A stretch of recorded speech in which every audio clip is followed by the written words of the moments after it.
السلام عليكم ورحمة الله تعالى وبركاته. بسم الله الرحمن الرحيم. إن الحمد لله نحمده ونستعينه ونستهديه ونستغفره، ونعوذ بالله من شرور أنفسنا ومن سيئات أعمالنا. من يهده الله فلا مضل له، ومن يضلل فلا هادي له، وأشهد أن لا إله إلا الله وحده لا شريك له، وأشهد أن نبينا محمدًا عبد الله ورسوله، صلى الله وبارك وسلم عليه وعلى آله وصحبه وعلى من صار على هديه واستنى بسنته إلى يوم الدين. أما بعد، أيها الإخوة في الله، نحمد الله عز وجل حمداً كثيراً طيباً مباركاً فيه على نعمه التي لا تعد ولا تحصى. ومن أجل النعم وأعظم النعم حلقات العلم واجتماع طلاب العلم في بيوت الله لتدارس العلم الشرعي الذي هو نجاة في الدنيا من الأهواء والشبه والشبهات، ونجاة في الدار الآخرة من النار ومن غضب الله جل وعلا. ويصل به العبد إذا أخلص لله جل وعلا فيه وعمل به إلى مرضاة الله جل وعلا. قال جل وعلا: إنما يخشى الله من عباده العلماء. وقال جل وعلا: أمن هو قانت آناء الليل ساجدا وقائما يحذر الآخرة ويرجو رحمة ربه قل هل يستوي الذين يعلمون والذين لا يعلمون إنما يتذكر أولو الألباب. ثم إني أشكر المكتب التعاوني للدعوة والإرشاد وتوعية الجاليات في محافظة أحد المسارحة على هذه البرامج المتميزة التي يقيمها المكتب. وأخص بالشكر والتقدير فضيلة الشيخ محمد قحل على جهوده المتميزة وبرامجه العلمية المفيدة التي يقدمها لطلاب العلم، فجزاه الله خير الجزاء. وأسأل الله عز وجل أن يجعل هذه الأعمال من الأعمال الصالحات في موازين حسناته. وأشكر جميع الإخوة الذين قدموا جهداً مباركاً في تنفيذ هذه البرامج. درس هذه الليلة أيها الإخوة الكرام عن سيرة أبي بكر الصديق رضي الله تعالى عنه، الذي وصل إلى مرتبة الصديقين، بل هو إمام الصديقين. ومن يطع الله والرسول فأولئك مع الذين أنعم الله عليهم من النبيين والصديقين والشهداء والصالحين وحسن أولئك رفيقا. وبما أن هذه المحاضرة هي أول محاضرة في سيرة أصحاب النبي صلى الله عليه وسلم وفي سيرة أفضل الأمة، أو قل أفضل الأمم بعد الأنبياء والرسل عليهم الصلاة والسلام، فإن أفضل الأنبياء هو نبينا صلى الله عليه وسلم،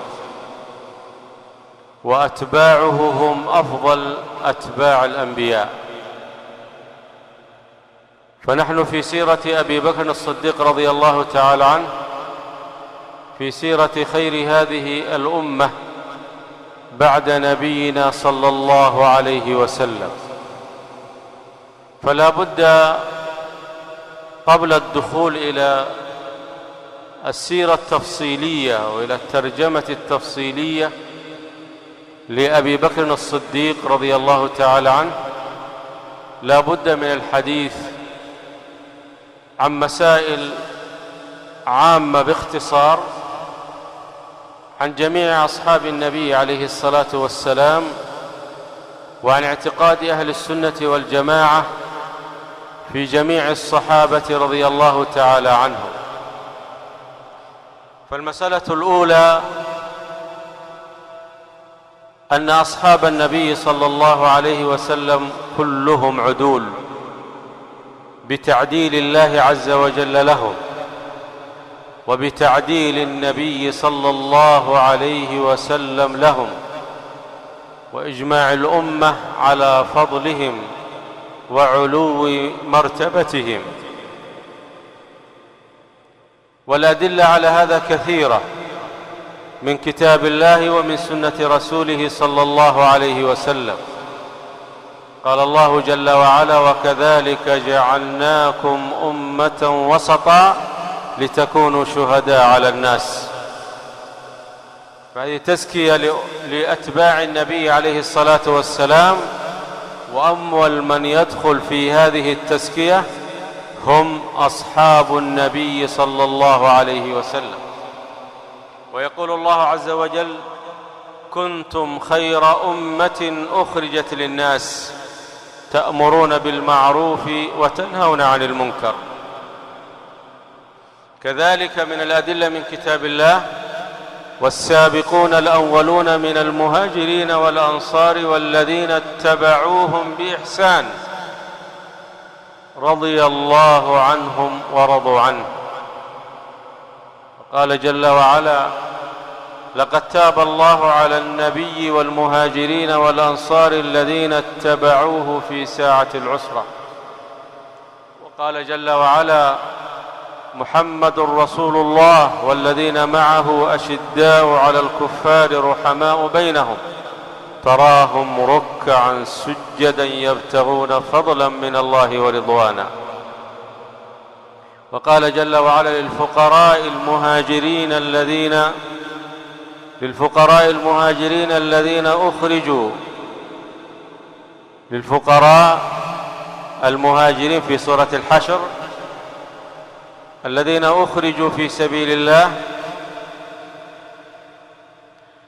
للفقراء المهاجرين الذين أخرجوا من ديارهم وأموالهم يبتغون فضلا من الله ورضوانا وينصرون الله ورسوله أولئك هم الصادقون. والذين تبوأوا الدار والإيمان من قبلهم يحبون من هاجر إليهم ولا يجدون في صدورهم حاجة مما أوتوا ويؤثرون على أنفسهم ولو كان بهم خصاصة ومن يوق شح نفسه فأولئك هم المفلحون. والذين جاءوا من بعدهم يقولون ربنا اغفر لنا ولإخواننا الذين سبقونا بالإيمان ولا تجعل في قلوبنا غلا للذين آمنوا ربنا إنك رؤوف رحيم. فقسم الله عز وجل الأمة في هذه الآيات في سورة الحشر إلى 3 أقسام: مهاجرين إلى مهاجرين، وأنصار، ومن جاء بعدهم. فأثنى على المهاجرين وأثنى على الأنصار، وأخبر أن من جاء بعدهم يستغفر لهم ويترحم عليهم ويترضى عنهم. وعلى هذا لا نصيب في هذه الآيات لمن عاد أصحاب النبي صلى الله عليه وسلم. لا نصيب في هذه الآيات لمن سب وشتم أصحاب النبي عليه الصلاة والسلام. فهذه المسألة الأولى: أن أصحاب رسول الله صلى الله عليه وسلم كلهم عدول أخيار بتعديل الله لهم وبتعديل رسول الله صلى الله عليه وسلم لهم. المسألة الثانية أن أهل السنة والجماعة يجمعون بين تقدير أصحاب النبي عليه الصلاة والسلام واحترامهم وبين تقدير آله وبين تقدير أهل بيته من قرابته ممن آمن من قرابته رضي الله تعالى عنهم أجمعين، ويعرفون لهم قدرهم ومنزلتهم من غير غلو ولا جفاء ومن غير إفراط ولا تفريط. وهذا مقرر في كتب العقيدة في كتب علماء أهل السنة والجماعة. المسألة الثالثة أن كل من ولي الخلافة والإمامة من أصحاب النبي صلى الله عليه وسلم فولايتهم صحيحة شرعية معتبرة،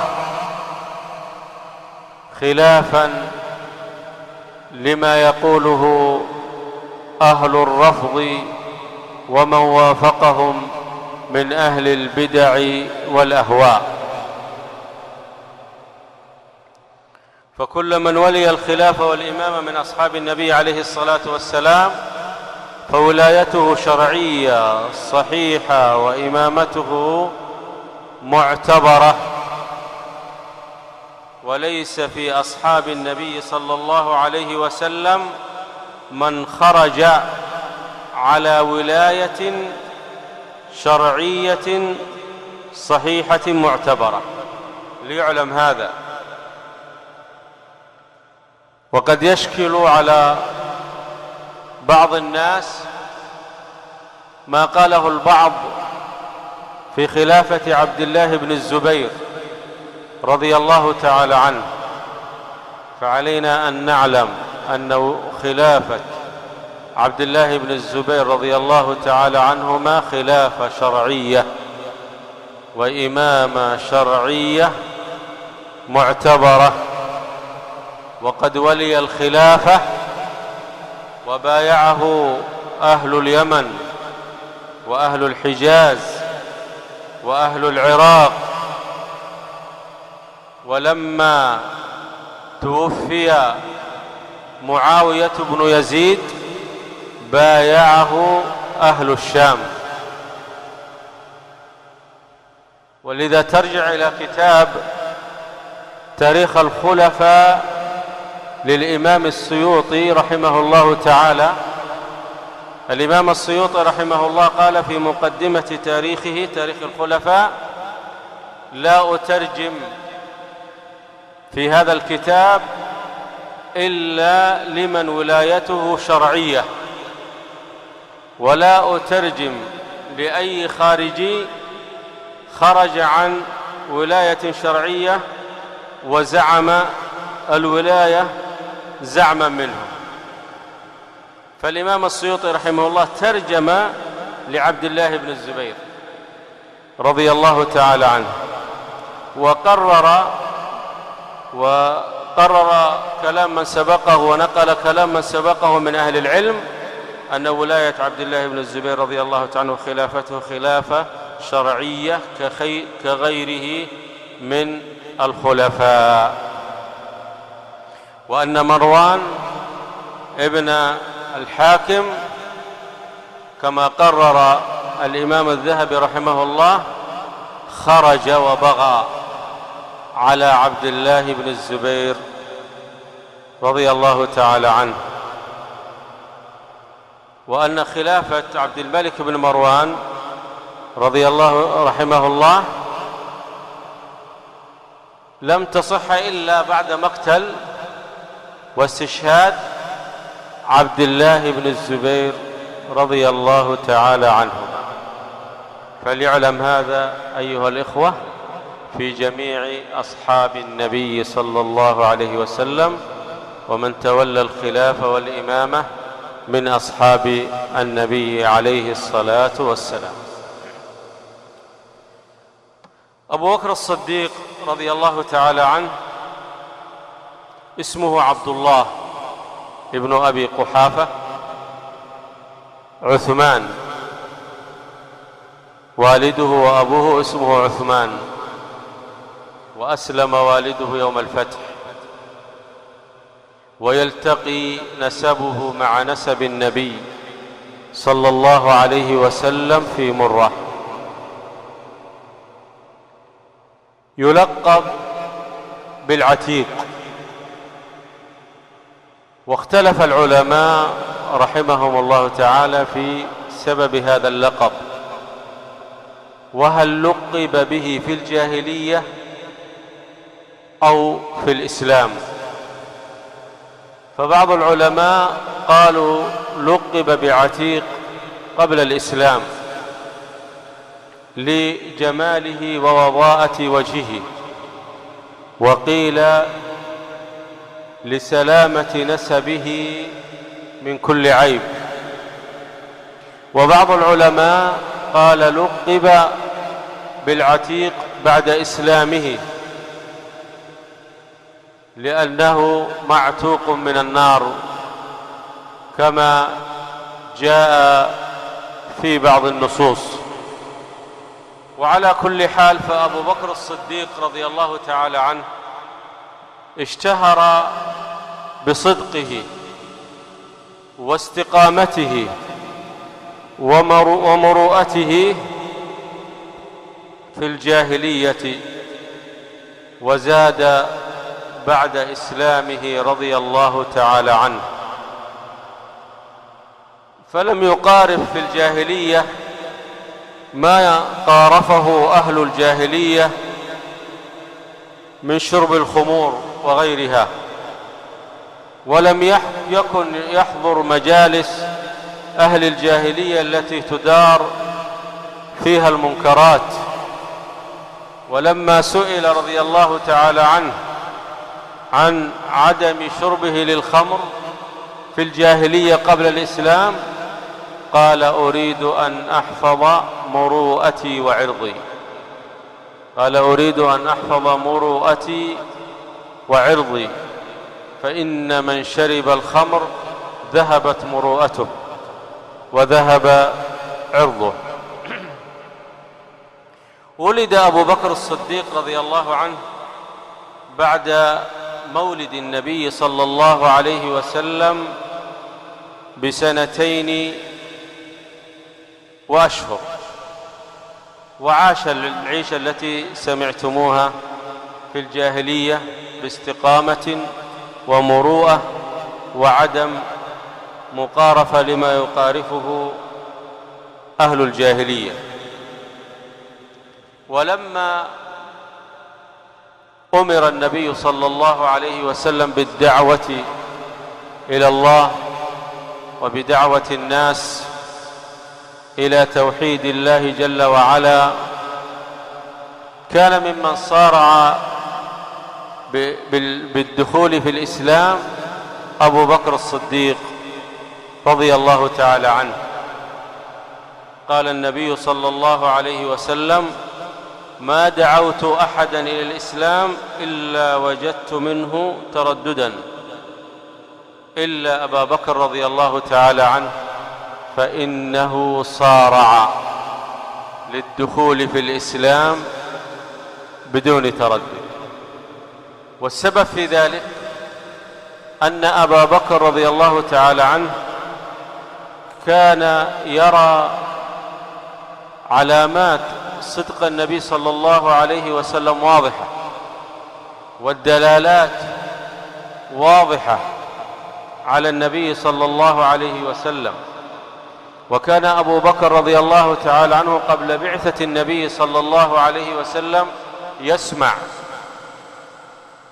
عن نبي سيخرج، وكان يسأل رضي الله تعالى عنه. فجاء في بعض الروايات أنه كان يتردد على ورقة بن نوفل ويسأله عما يقوله أهل الكتاب، وكان ورقة يخبره بصفات النبي صلى الله عليه وسلم.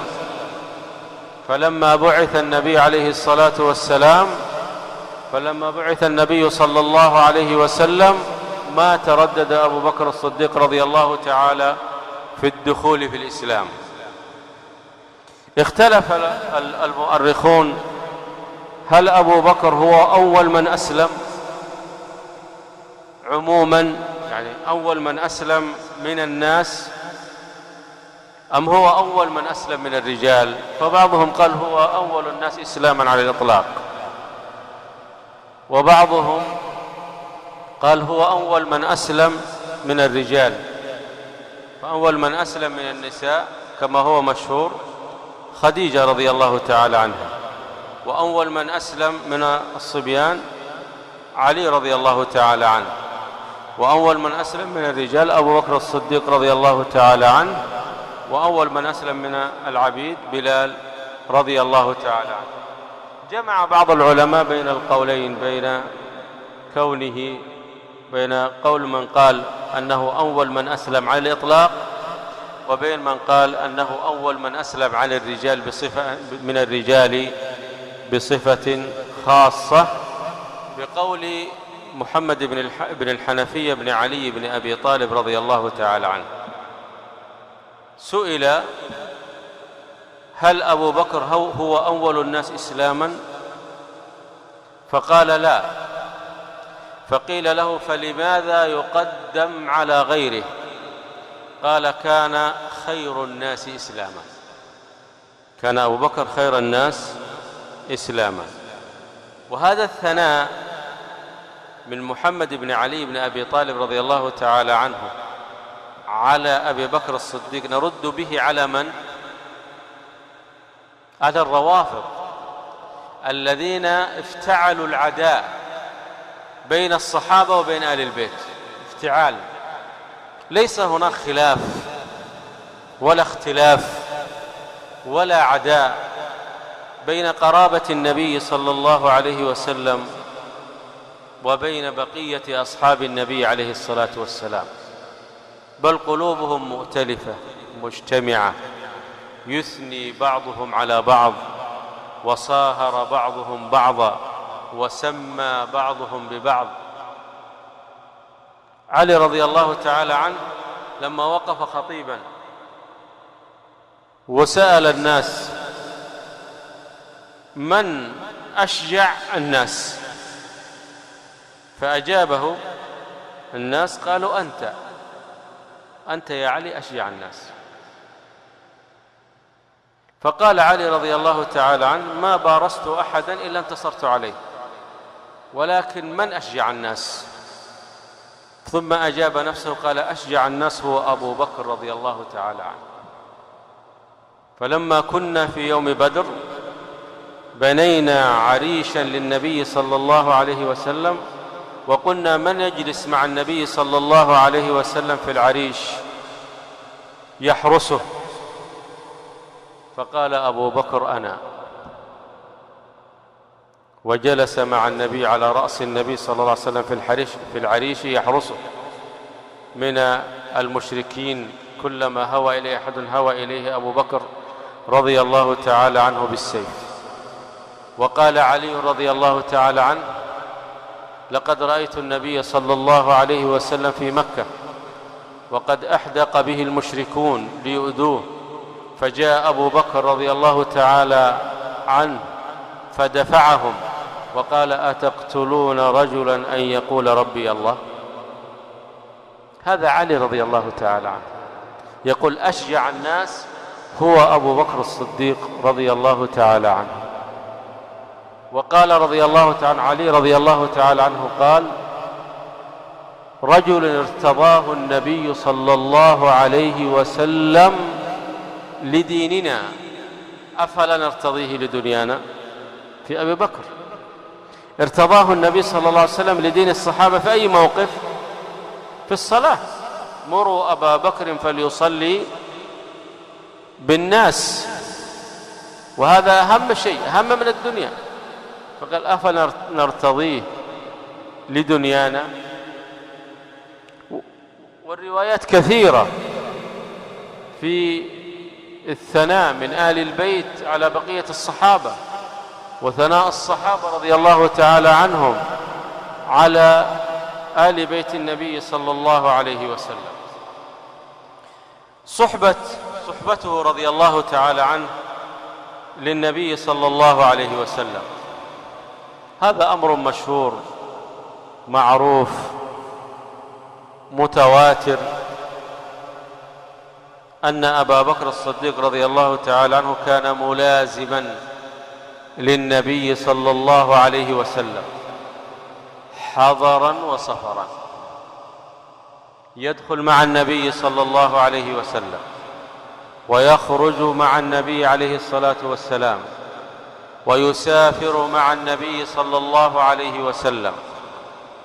وإذا ذكر النبي صلى الله عليه وسلم حديثا، حتى لو كان أبو بكر رضي الله تعالى عنه غائب عن المجلس، يذكر النبي صلى الله عليه وسلم أنه يؤمن بذلك هو وأبو بكر وعمر. لما ذكر النبي صلى الله عليه وسلم أن سبعا يتكلم وأن بقرة تتكلم، وقال الصحابة رضي الله تعالى عنه: يا رسول الله، بقرة تتكلم؟ ماذا قال النبي عليه الصلاة والسلام؟ إني أؤمن بهذا أنا وأبو بكر وعمر. أبو بكر رضي الله تعالى عنه لقب بالصديق لتصديقه للنبي صلى الله عليه وسلم بدون تردد، ولموافقته للنبي صلى الله عليه وسلم في المواقف الشديدة بدون أن يسمع كلام النبي عليه الصلاة والسلام. صبيحة الإسراء والمعراج، عندما حدث النبي صلى الله عليه وسلم الناس بحادثة الإسراء والمعراج، وذهب الناس يقولون لأبي بكر رضي الله تعالى عنه أن صاحبك يقول أنه ذهب البارحة إلى بيت المقدس وأنه عرج به إلى السماء، ماذا قال أبو بكر بدون تردد؟ إيش قال؟ إن كان قال فقد صدق. وهذا هو الإيمان القوي كالجبال الراسيات، إن كان قال فقد صدق، لأنه يؤمن أنه نبي وأنه لا ينطق عن الهوى صلى الله عليه وسلم، وأن الله عز وجل أيده بالمعجزات. يوم الحديبية لما صالح النبي صلى الله عليه وسلم المشركين، وجاء عمر رضي الله عنه إلى النبي عليه الصلاة والسلام وقال: يا رسول الله، ألسنا على الحق وهم على الباطل؟ قالوا النبي صلى الله عليه وسلم: بلى. قال: فعلى ما نعطي الدنية في ديننا؟ ألم تكن تحدثنا أننا سندخل مكة؟ قال: هل حدثتك أنك ستدخل هذا العام؟ ثم قال النبي صلى الله عليه وسلم لعمر: إني رسول الله ولا عصي. يعني الصلح فعلته بإيش؟ بوحي من الله وبأمر من الله. ذهب عمر رضي الله تعالى عنه إلى أبي بكر الصديق رضي الله تعالى عنه وقال له نفس الكلام الذي قاله للنبي صلى الله عليه وسلم. رد عليه أبو بكر بنفس الرد الذي رد به النبي عليه الصلاة والسلام، قال: إنه رسول الله ولا يعصي. نفس الرد. شوف لهذا التوافق بين النبي صلى الله عليه وسلم وبين أبي بكر الصديق رضي الله تعالى عنه، إنه رسول الله ولا يعصي، كما قال النبي صلى الله عليه وسلم: إني رسول الله ولا عصيه. وهذا مما فضل به أبو بكر الصديق رضي الله تعالى عنه على عمر رضي الله تعالى عنهم أجمعين، وعلى غيرهم وعلى غير عمر من أصحاب النبي صلى الله عليه وسلم، هذه الموافقة التي كانت بين النبي صلى الله عليه وسلم وبين أبي بكر الصديق رضي الله تعالى عنه. أبو بكر الصديق رضي الله تعالى عنه قرر العلماء من خلال ما وردهم في سيرة أبي بكر الصديق رضي الله تعالى عنه أنه أقرأ الصحابة وأعلم الصحابة وأشجع الصحابة. أقرأ الصحابة في القرآن. من أين أخذ هذا؟ من تقديم النبي صلى الله عليه وسلم له في الصلاة. النبي عليه الصلاة والسلام قال: يا أم القوم من أقرأهم لكتاب الله. فقطعا أمر بتقديم أبي بكر رضي الله تعالى عنه، لكون أبو بكر أقرأ الصحابة، أقرأ الأمة بعد النبي صلى الله عليه وسلم وأعلمهم بالقرآن بعد النبي صلى الله عليه وسلم أبو بكر الصديق رضي الله تعالى عنه. وحصل التقديم له في موطنين.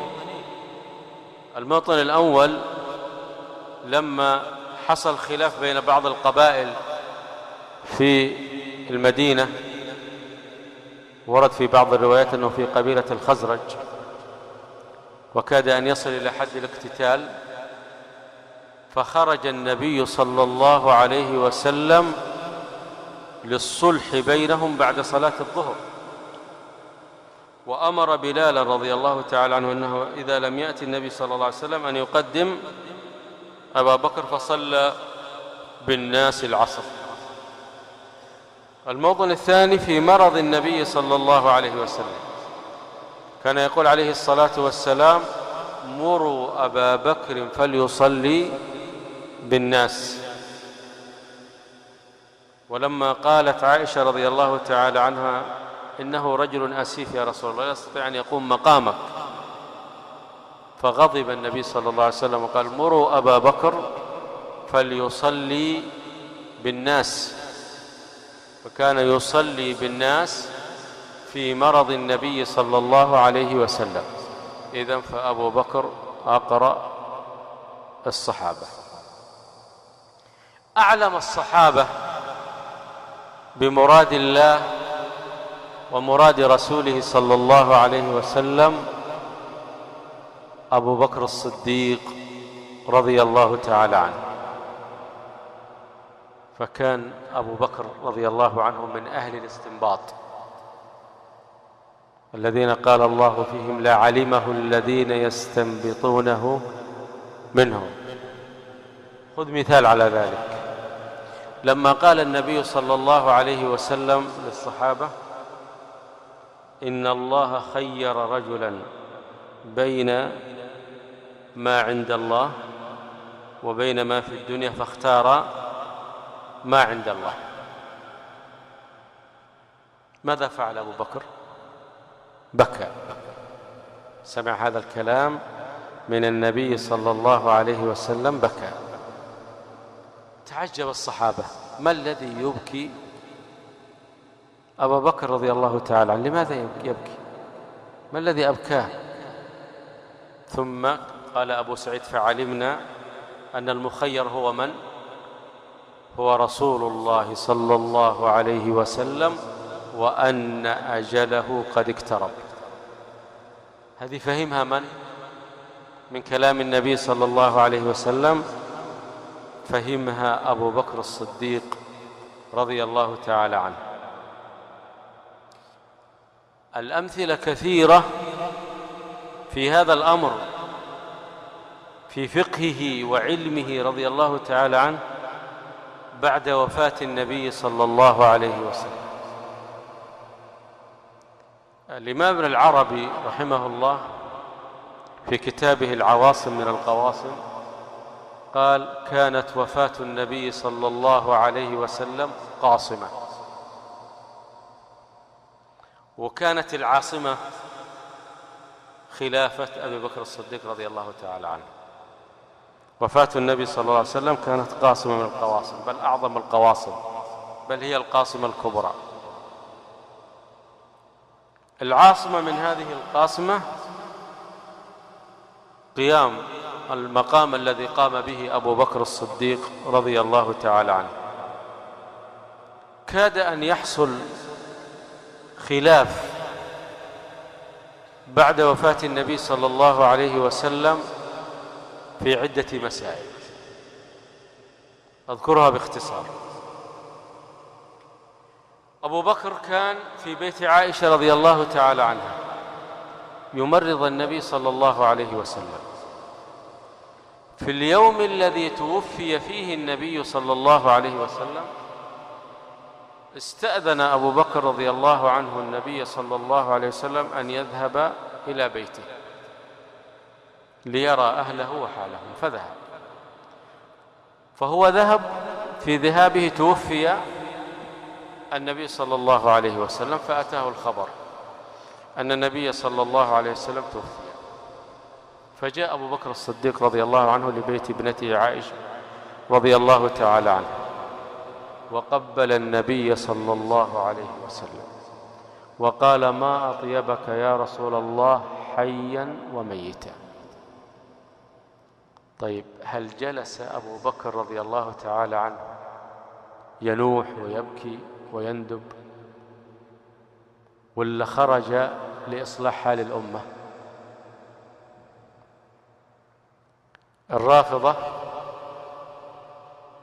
تدعي وتزعم، تقول ما جلس أبو بكر يجهز الجنازة، والذي اشتغل بالجنازة العباس وعلي. العباس وعلي أولى الاشتغال بجنازة النبي صلى الله عليه وسلم لأنهم أهله وقرابته. وخرج رضي الله أبو بكر رضي الله تعالى عنه لأمور مهمة خارج الدار، في المسجد، في خارج دار عائشة رضي الله تعالى عنها، في خلاف بين الناس: هل مات النبي صلى الله عليه وسلم ولا ما مات؟ عمر رضي الله تعالى عنه على جلالة قدره أخذ السيف وقال: من قال إن النبي صلى الله عليه وسلم قد مات ضربته بسيفي هذا. إنما ذهب النبي صلى الله عليه وسلم ليناجي ربه، وسيعود وسيقطف أعناق المنافقين. أبو بكر رضي الله تعالى عنه صعد على المنبر وحمد الله وأثنى عليه وصلى على النبي صلى الله عليه وسلم بكل ثبات وقوة، وقال: من كان يعبد محمدا فإن محمدا قد مات، ومن كان يعبد الله فإن الله حي لا يموت. وتلا قوله تعالى: وما محمد إلا رسول قد خلت من قبله الرسل أفإن مات أو قتل انقلبتم على أعقابكم. قال عمر رضي الله تعالى عنه: كأني لأول مرة أسمعها، وهو يقرأها ويتلوها، لكن شدة الموقف وجثى عمر رضي الله تعالى على ركبتيه من شدة الموقف. ونزل أبو بكر الصديق رضي الله تعالى عنه من فوق المنبر. ثم جاء الخبر أن الأنصار قد اجتمعوا في سقيفة بني ساعد، وأنهم يتكلمون في أمر الولاية والخلافة. فخاف أبو بكر الصديق رضي الله تعالى عنه أن يقع خلاف بين المهاجرين والأنصار وأن يتفاقم الأمر. فقال عمر: ندعوهم يأتون يا أبا بكر. قال: لا. قال أبو بكر: بل نذهب إليهم. فذهبوا فوجدوا في السقيفة الأنصار، وفيهم سعد بن عبادة وبعض المهاجرين. حل الموقف أبو بكر رضي الله تعالى عنه بالأدلة من الكتاب والسنة، كما حله في قضية وفاة النبي صلى الله عليه وسلم. وشوف الفقه، قال لهم الله عز وجل يقول: للفقراء المهاجرين الذين أخرجوا من ديارهم وأموالهم يبتغون فضلا من الله ورضوانا وينصرون الله ورسوله أولئك إيش؟ وصفهم الله بن إيش؟ هم الصادقون. والذين تبوأوا الدار والإيمان من قبلهم يحبون من هاجر إليهم ولا يجدون في صدورهم حاجة مما أوتوا ويؤثرون على أنفسهم ولو كان بهم خصاصة أولئك هم مفلحون. شوف الفقه، يعني تعجب لهذا الفقه العظيم والجمع بين آيات القرآن. فقال لهم: وصف الله المهاجرين بأنهم الصادقون، ووصفكم يا الأنصار بأنكم المفلحون، وأمر الله أهل الإيمان أن يكونوا مع الصادقين، يا أيها الذين آمنوا اتقوا الله وكونوا مع الصادقين، فأنتم تبع للمهاجرين. شوف الاستنباط واستحضار الآيات. بدأ بالدليل من القرآن أن الله عز وجل وصف المهاجرين بأنهم صادقون، وأمر أهل الإيمان أن يكونوا مع الصادقين، يا أيها الذين آمنوا اتقوا الله وكونوا مع الصادقين، فقال للأنصار: أنتم تبع للمهاجرين. ثم أتى لهم بالنص التفصيلي بقول النبي صلى الله عليه وسلم: الأئمة من قريش. هدأ الجميع. خلاص الآن إنما كان قول المؤمنين إذا دعوا إلى الله ورسوله أن يحكم بينهم أن يقولوا إيش؟ سمعنا وأطعنا. وهؤلاء صفوة الأمة، عندهم استجابة لله وللرسول صلى الله عليه وسلم. ثم قال لهم: دونكم عمر وأبو عبيدة، بايعوا من شئتم منهما. فقال عمر رضي الله تعالى: معاذ الله أن أكون أميرا على قوم فيهم أنت يا أبا بكر، لأن أقدم فيضرب عنقي خير لي من أن أتأمر عليك. ثم صار عمر رضي الله تعالى عنه إلى مبايعة أبي بكر، وصار الناس بعده من المهاجرين والأنصار إلى مبايعته رضي الله تعالى عنه. حسم الأمر وانتهى الخلاف. عاد إلى بيت عائشة رضي الله تعالى عنها، جنازة النبي صلى الله عليه وسلم، فإذا في خلاف بين الصحابة: أين يدفن النبي صلى الله عليه وسلم؟ هل يدفن في مكانه، أو يدفن في البقيع، أو يدفن مكان مولده في مكة؟ فأيضا حسم الموقف فقال: سمعت النبي صلى الله عليه وسلم يقول: كل نبي يدفن حيث قبض. فاستجاب الناس ودفن النبي صلى الله عليه وسلم. أبو بكر رضي الله تعالى عنه من حفاظ الحديث، إن شئت في الحفظ فهو من الحفاظ، وإن شئت في الفقه فهو من أهل الاستنباط كما سمعتم. ثم جاء لإنفاذ جيش أسامة رضي الله تعالى عنه الذي كان قد جهزه النبي صلى الله عليه وسلم. فقال له عمر رضي الله تعالى عنه: ليس الوقت وقته، أخر، والناس في كذا وكذا. قال: لن أؤخر جيشا قد جهزه النبي صلى الله عليه وسلم، وأمر بإنفاذ الجيش. ارتد من ارتد من جفاة الأعراب وامتنعوا عن أداء الزكاة، فقال له عمر رضي الله تعالى عنه: تألف الناس يا أبا بكر، لا تقاتلهم. فما رضي أبو بكر رضي الله تعالى عنه، وقال قولته المشهورة: يا عمر، على ماذا أتألف الناس؟ على قول مفترى أو على شعر مفتعل؟ لا أتألف الناس إلا على الحق. أشجاع في الجاهلية خوار في الإسلام؟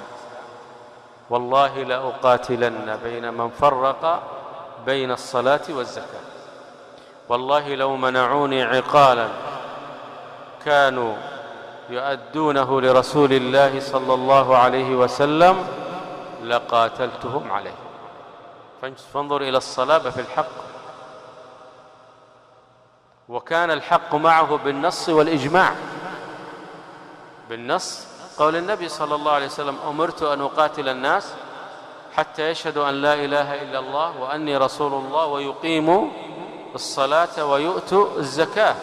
فإذا فعلوا ذلك عصموا مني دماءهم وأموالهم إلا بحقها وحسابهم على الله. وبالإجماع اجمع الصحابة كلهم، أجمعوا الصحابة على ما فعله أبو بكر الصديق رضي الله تعالى عنه. فهذه المواقف تنبئك عن فقهه رضي الله تعالى عنه، عن علمه، عن استنباطه، عن حفظه، عن إدراكه رضي الله تعالى عنه لمقاصد الشريعة وأهمية الاجتماع والائتلاف ونبذ التفرق والاختلاف. ثم أيضا ينبئك هذا عن فضل أصحاب النبي صلى الله عليه وسلم وعن استجابتهم لأبي بكر الصديق رضي الله تعالى عنه لما كان يقول لهم قال الله وقال رسوله صلى الله عليه وسلم، كما قال الله فإن تنازعتم في شيء فردوه إلى الله والرسول إن كنتم تؤمنون بالله واليوم الآخر ذلك خير وأحسن تأويلا.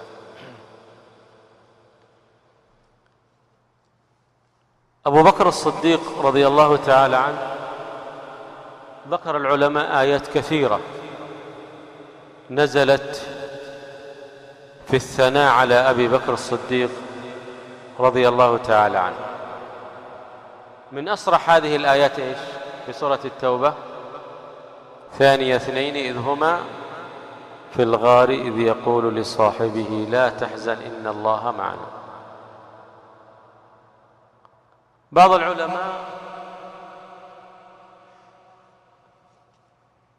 اعتبر قول الله عز وجل في سورة المائدة: يا أيها الذين آمنوا من يرتد منكم عن دينه فسوف يأتي الله بقوم يحبهم ويحبونه، أن هذه الآية تؤيد خلافة أبي بكر الصديق رضي الله تعالى عنه وتؤيد قتاله لأهل الردة. من يرتد منكم عن دينه، قالوا لم يقع في عهد النبي صلى الله عليه وسلم ردة، وإنما وقعت الردة في عهد أبي بكر الصديق رضي الله تعالى عنه، فاعتبروا هذه الآية نص على خلافته وعلى قتاله للمرتدين. فسوف يأتي الله بقوم يحبهم ويحبونه أذلة على المؤمنين أعزة على الكافرين يجاهدون في سبيل الله ولا يخافون لومة لائم. آخر سورة الليل التي قرأها الإمام جزاه الله خير هذه الليلة نزلت في أبي بكر الصديق رضي الله عنه: ولا يأتي أولو الفضل منكم والسعة. في سورة النور نزلت في أبي بكر الصديق رضي الله تعالى عنه. هذا بعض ما نزل فيه من القرآن. نأتي الآن لخلافة أبي بكر الصديق رضي الله تعالى عنه. خلافة أبي بكر الصديق رضي الله تعالى عنه هل هي بالنص الجلي أو بالنص الخفي أو بالاختيار من الصحابة؟ قبل هذا بما تعقد الإمامة؟ ما عندك جوائز ولا شيء شيخ محمد؟ سألنا وجابوا الجماعة جوائز لكن هنا لو في أسئلة أثناء المحاضرة وأجاب بعض الإخوة. ها؟ طيب تمام. ها شباب بارك الله فيكم. بما تعقد الإمامة الولاية؟ سمها خلافة، سمها ملك، سمها رئاسة، سمها سلطنة. الأسماء هذه ما لا تؤثر، اختلاف المسميات لا يؤثر، هي ولاية. بما تعقد الولاية؟ الخلافة لا، مشايخ الكبار بعدين. ها أيوة بإيش؟ إيش صور الصور التي تعقد بها.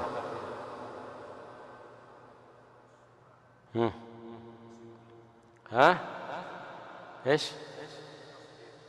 بالتصديق. ها بالوصية.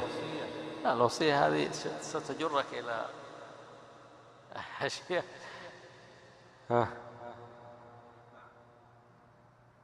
لا بد من الإجماع. طيب، تعقد أو تنعقد الإمامة، ونقصد الإمامة الكبرى، إما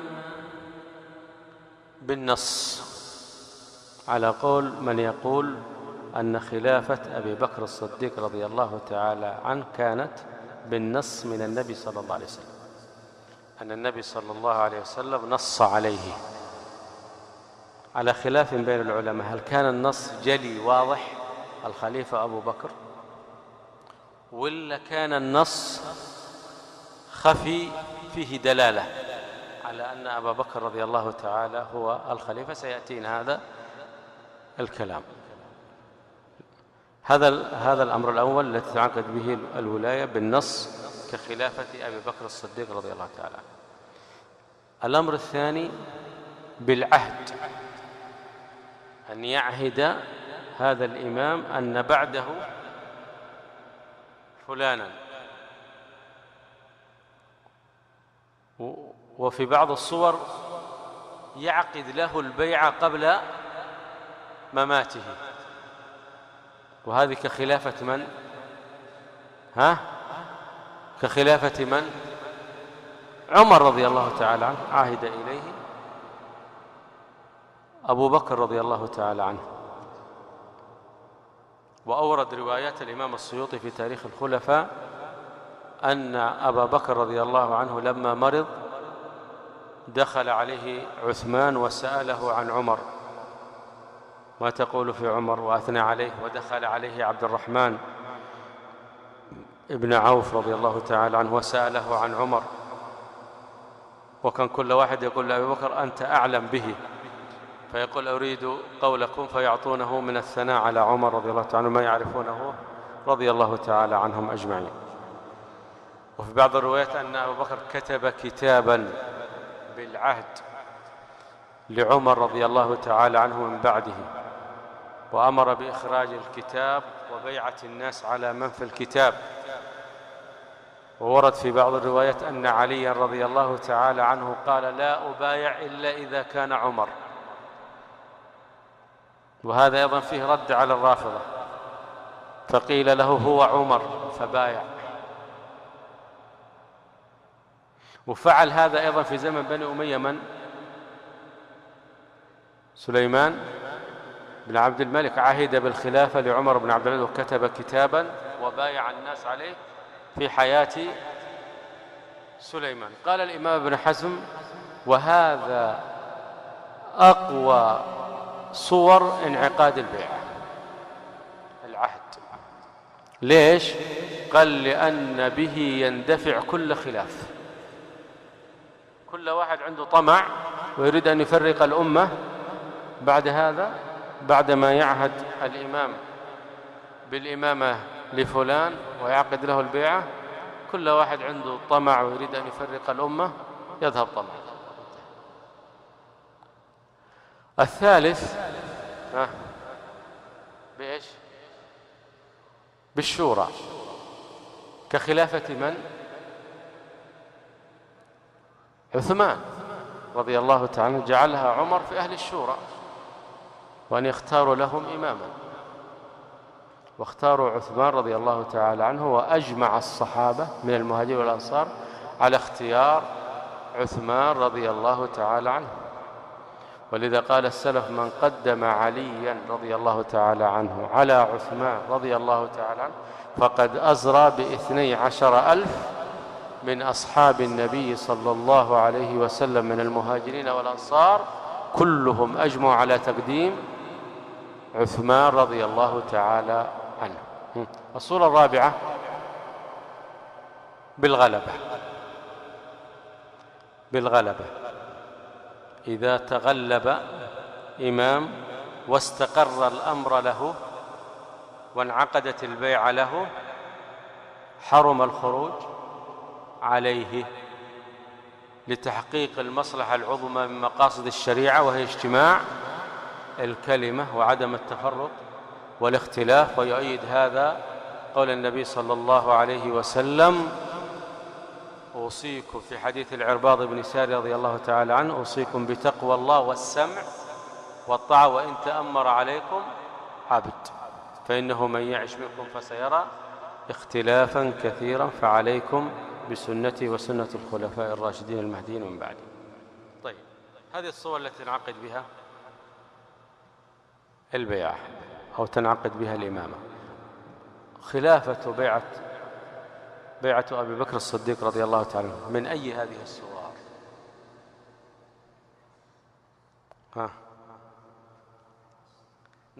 نص جلي أو خفي؟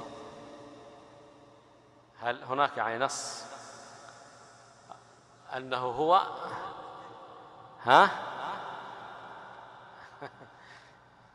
ولا اختيار من الصحابة؟ أيوة، هناك خلاف بين أهل السنة والجماعة، هل هو بالنص الجلي الواضح أو بالنص الخفي أو هو بالاختيار؟ شيخ الإسلام ابن تيمية رحمه الله في منهاج السنة النبوية يتبين من خلال الأدلة التي أوردها وكررها في أكثر من موضع أنه يميل إلى أن خلافة أبي بكر الصديق رضي الله تعالى عنه كانت بالنص الجلي، وأورد عدة أدلة، منها المرأة التي جاءت إلى النبي صلى الله عليه وسلم وقال لها: ترجعين لي في العام المقبل. قالت: فإن لم أجدك. إيش قال لها النبي صلى الله عليه وسلم؟ تجدين أبا بكر. هذا نص واضح. النبي صلى الله عليه وسلم في موطنين هم أن يكتب كتابا لأبي بكر في بداية مرضه وفي نهايته. في البداية قال لعائشة رضي الله عنها: ادعي لي أخاك عبد الرحمن أكتب كتابا لأبي بكر. ثم ترك الكتاب وقال: يأبى الله ورسوله والمؤمنون إلا أبا بكر. لما اشتد به المرض في يوم الخميس عليه الصلاة والسلام قال نفس الكلام: ادعوا لي عبد الرحمن أكتب كتابا لأبي بكر. ثم قال صلى الله عليه وسلم: يأبى الله ورسوله والمؤمنون إلا أبا بكر. لماذا لم يكتب النبي صلى الله عليه وسلم الكتاب وقال: يأبى الله ورسوله إلا أبا بكر؟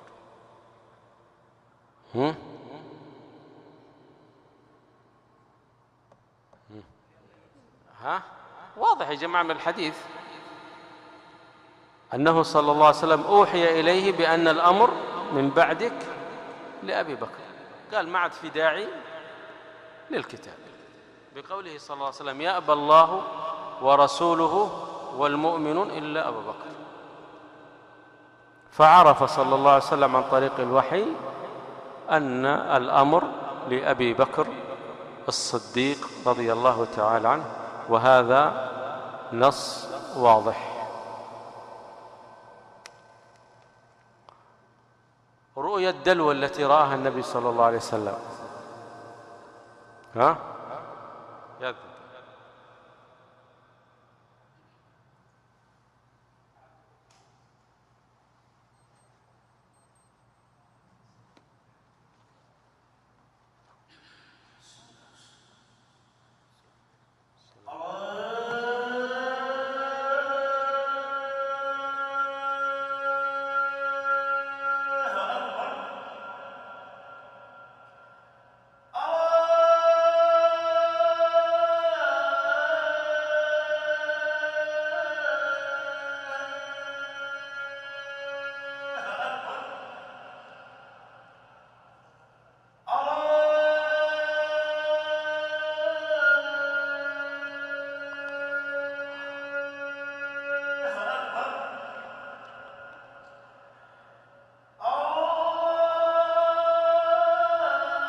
من الأدلة أيضا الرؤيا التي رآها النبي صلى الله عليه وسلم ورؤيا الأنبياء حق.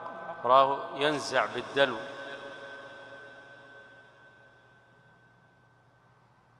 من البئر، رأى في الرؤيا من ينزع بعده؟ أبو بكر. قال ونزع أبو بكر وفي نزعه ضعف والله يغفر له. إيش الضعف؟ قصر مدة الخلافة، قصر مدة خلافته رضي الله تعالى عنه.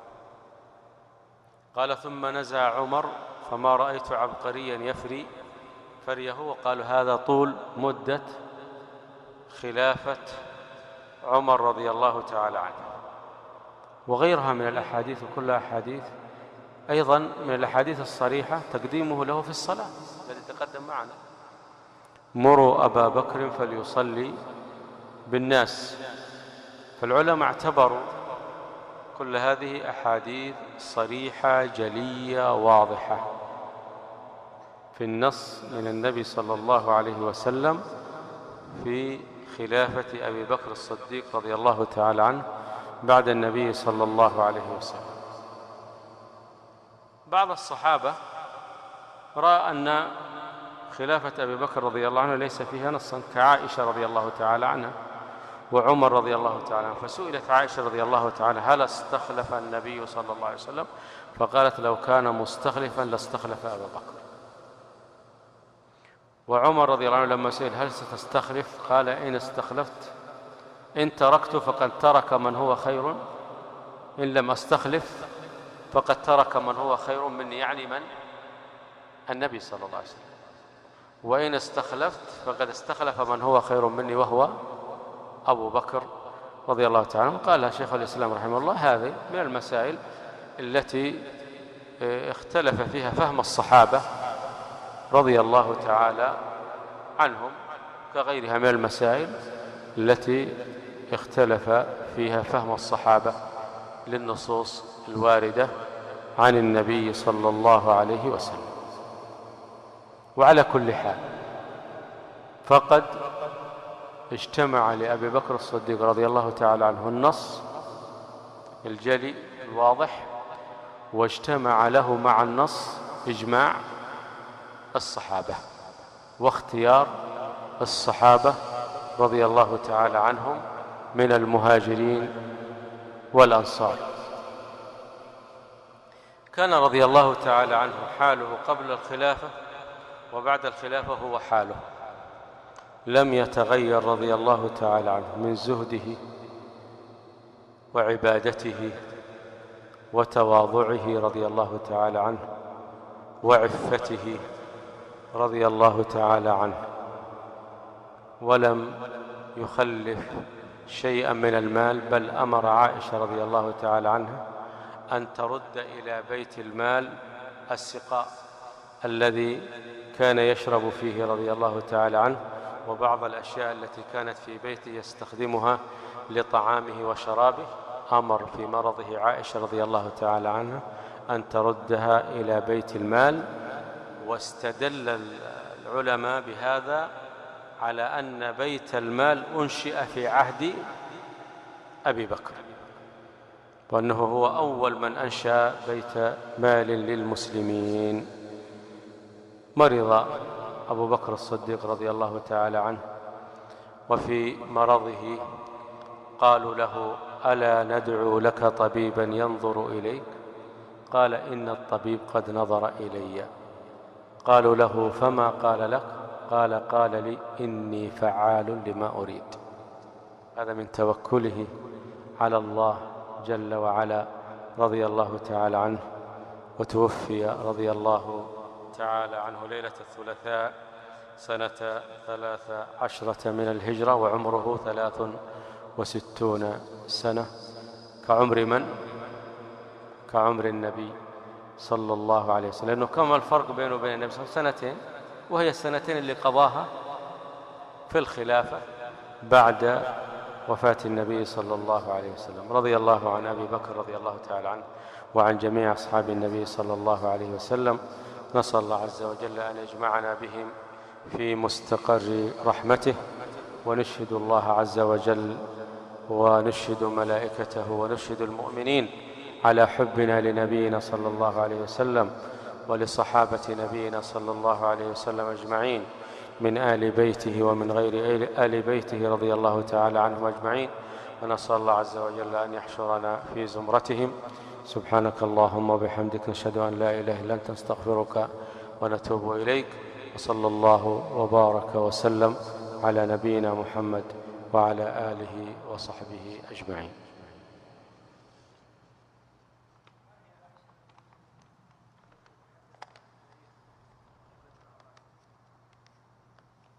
طبعا الشيخ يسأل عن أحسن الكتب التي تحدث عن تاريخ الخلفاء الراشدين رضي الله تعالى عنهم. في بعض كتب التراجم سرد للترجمة بدون تعرض لمناقشة المخالفين لأهل السنة أو الاستنباطات إلا يسير منها، مثل الإصابة للإمام ابن حجر رحمه الله. تاريخ الخلفاء للسيوطي فيه بعض الفوائد أثناء الترجمة، تجد بعض الفوائد وبعض التقريرات أثناء الترجمة. أيضا إذا أردت تقريرات اعتقاد أهل السنة والرد على المخالفين فهذا مبسوط، وطبعا ما هو كتاب ترجمة، هو كتاب عقيدة، منهاج السنة النبوية لشيخ الإسلام ابن تيمية رحمه الله. طبعا هو يرد على ابن مطهر الحلي، وابن مطهر الحلي طعن في الخلفاء الثلاثة، في أبي بكر وعمر وعثمان، وتعرض شيخ الإسلام رحمه الله للرد عليه بالتفصيل، وجمع مناقب الخلفاء. وأيضا لما ابن مطهر أورد كلام في غلو في علي رضي الله تعالى عنه، أيضا شيخ الإسلام تكلم عن علي رضي الله تعالى عنه، فتكلم عن الخلفاء الأربعة في هذا الكتاب. أيضا كتاب العواصم من القواصم للإمام ابن العربي رحمه الله، تعرض فيه لمواقف الصحابة في أوقات الفتن والمحن.